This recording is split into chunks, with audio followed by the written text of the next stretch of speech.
You know, the motto of Prager University is you give us 5 minutes and we'll give you a semester. Well, I took many semesters on the question of the Middle East conflict. I was at the Middle East Institute, in fact, at Columbia University. That's where I did my graduate work. Semester after semester discussing the Middle East conflict as if it were the most complex conflict in the world, when in fact it's probably the easiest conflict in the world to describe. It may be the hardest to solve, but it really is the easiest to describe. And really, in a nutshell, this is what it is. Israel would like to exist and recognizes the right of the Palestinians to have a state. The Palestinians, however, and many other Muslims and Arabs, do not recognize the right of a Jewish state of Israel to exist. Every poll among Palestinians shows that the majority of Palestinians want there to be no Jewish state of Israel, doesn't believe that it should exist or had any basis for being. And this has been true since 1948, when the British left and the UN established a division. Palestine will be cut in half, a Jewish half and an Arab half. The Jews accepted it, the Arabs didn't accept it, and what happened the moment it was announced? Arab armies, about 7 Arab armies, attacked the Jewish state in order to destroy it. To everybody's surprise, the little Jewish state survived, and that was pretty much it.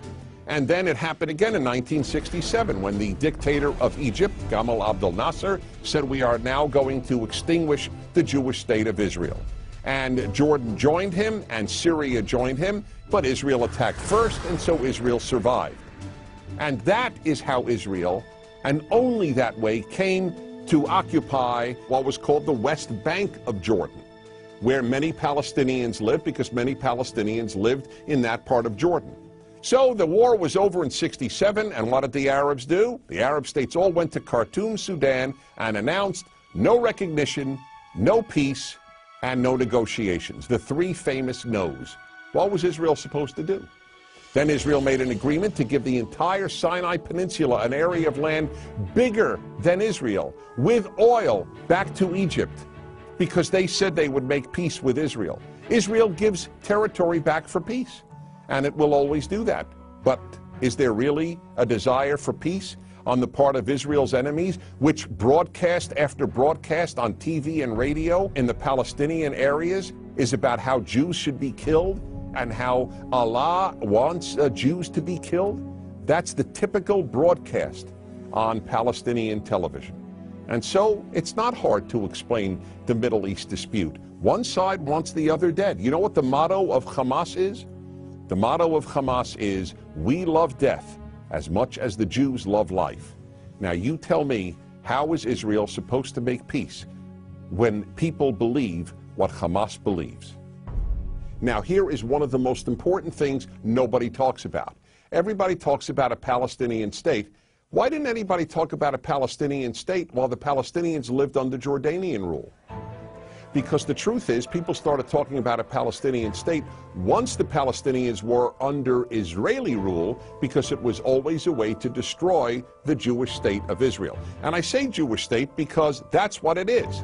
There are many, many Arab states, but there's only one Jewish state. It is about the size of New Jersey. In fact, Israel is the size of El Salvador. El Salvador. And yet, if a Martian came to the earth and they visited the United Nations, or they read the world's newspapers or watched world television, they would believe that the biggest problem on earth is a state the size of New Jersey and El Salvador, this state of Israel. This preoccupation with a little democratic, humane state is absolutely irrational. And here's another question to be asked. If Israel tomorrow put down its arms and said, we will fight no more, what would happen? If the Arab countries around Israel said, we will fight no more, we put down our arms, what would happen?